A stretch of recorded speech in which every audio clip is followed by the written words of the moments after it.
Dear students, this video is about resistivity, conductivity and electric power.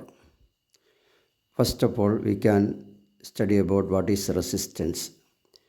Resistance is the hindrance offered by a material to the flow of electric current.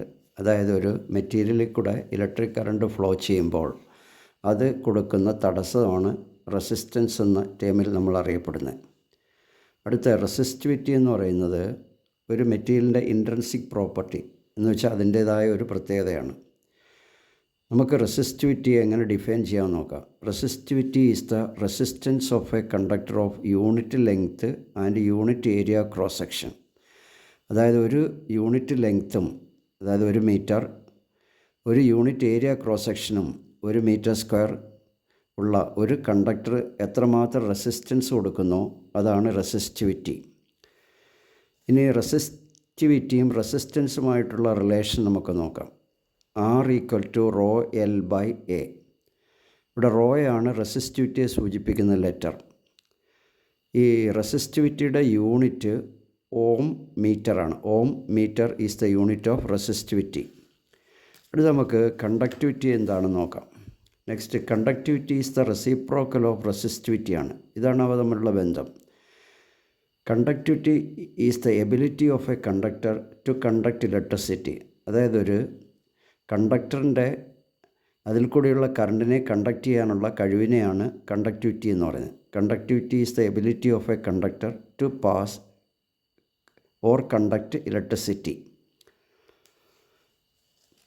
കണ്ടക്ടിവിറ്റിയും റെസിസ്റ്റിവിറ്റിയും തമ്മിലുള്ള relation എന്ന് പറഞ്ഞാൽ resistivity എന്ന് പറയുന്നത് കണ്ടക്ടിവിറ്റിയുടെ റെസിപ്രോക്കലാണ്. Next, നമുക്ക് എന്താണ് electric power എന്ന് നോക്കാം. Electric power is the energy consumed or work done by an appliance in unit time. അതായത് ഒരു ഇലക്ട്രിക് അപ്ലയൻസ് ഒരു യൂണിറ്റ് സമയം എന്ന് പറയുമ്പോൾ 1 സെക്കൻഡിൽ കൺസ്യൂം ചെയ്യുകയോ അല്ലെങ്കിൽ ചെയ്യുന്ന വർക്കിൻ്റെ എത്ര എനർജി ഉപയോഗിക്കുന്നോ അതാണ് അതിൻ്റെ പവർ എന്ന് പറയുന്നത്. ഇലക്ട്രിക് പവർ നമ്മൾ സാധാരണ റെപ്രസെൻ്റ് ചെയ്യുമ്പോൾ അതിൻ്റെ കൂടെ പവറിനോടൊപ്പം വോൾട്ടേജ് കൂടി റെപ്രസെൻ്റ്, ആ വോൾട്ടിൽ മാത്രമേ അതിന് ആ പവർ ഉണ്ടായിരിക്കത്തുള്ളൂ. ഇനി ഇലക്ട്രിക് പവറിൻ്റെ ഇക്വേഷൻ എന്ന് വെച്ചാൽ power is equal to work by time ആയതുകൊണ്ട് നമുക്ക് 3 ഇക്വേഷൻ അതിൽ നിന്ന് കിട്ടും. P is equal to I²R, power P is equal to VI and P is equal to V²/R. ഈ 3 റിലേഷൻ ഉപയോഗിച്ച് നമുക്ക് പവർ കണ്ടുപിടിക്കാം. ഇനി ഇലക്ട്രിക് പവറിൻ്റെ യൂണിറ്റ് എന്ന് പറഞ്ഞാൽ വാട്ട് ആണ്, അല്ലെ ജൂൾ പെർ സെക്കൻഡ്. ഇതിൻ്റെ വലിയ യൂണിറ്റാണ്, അല്ലെ ലാർജർ യൂണിറ്റാണ് കിലോ വാട്ട്. 1 കിലോ വാട്ട് എന്ന് പറയുമ്പോൾ 1000 വാട്ടാണ്. ഇലക്ട്രിക് എനർജിയുടെ കൊമേഴ്സ്യൽ യൂണിറ്റ് എന്ന് പറയുന്നത് കിലോ വാട്ട് ഹവറാണ്.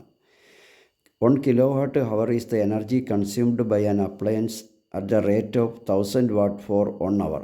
അതായത് 1000 വാട്ട് വെച്ച് 1 മണിക്കൂർ ഉപയോഗിക്കുന്ന ഇലക്ട്രിക് എനർജിയാണ് 1 കിലോ വാട്ട് അവർ എന്ന് പറയുന്നത്. കിലോ വാട്ട് അവറിലുള്ള എനർജി കണ്ടുപിടിക്കാനുള്ള ഇക്വേഷൻ എന്ന് പറഞ്ഞാൽ power in watt into time in hour by 1000 ആണ്. അതായത് kilowatt hour is equal to power in watt into time in hour by 1000. Watt hour meter എന്ന് പറഞ്ഞ ഡിവൈസാണ് ഇലക്ട്രിക് പവർ അളക്കാൻ വേണ്ടി നമ്മൾ ഉപയോഗിക്കുന്ന ഡിവൈസ്, വാട്ട് അവർ മീറ്റർ.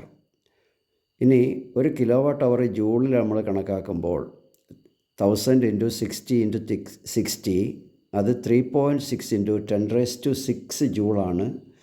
3.6 × 10⁻⁶ ആണ് 1 kilo watt അവറിനെ നമ്മൾ ജൂളിലേക്ക് കൺവേർട്ട് ചെയ്താൽ കിട്ടുന്നത്.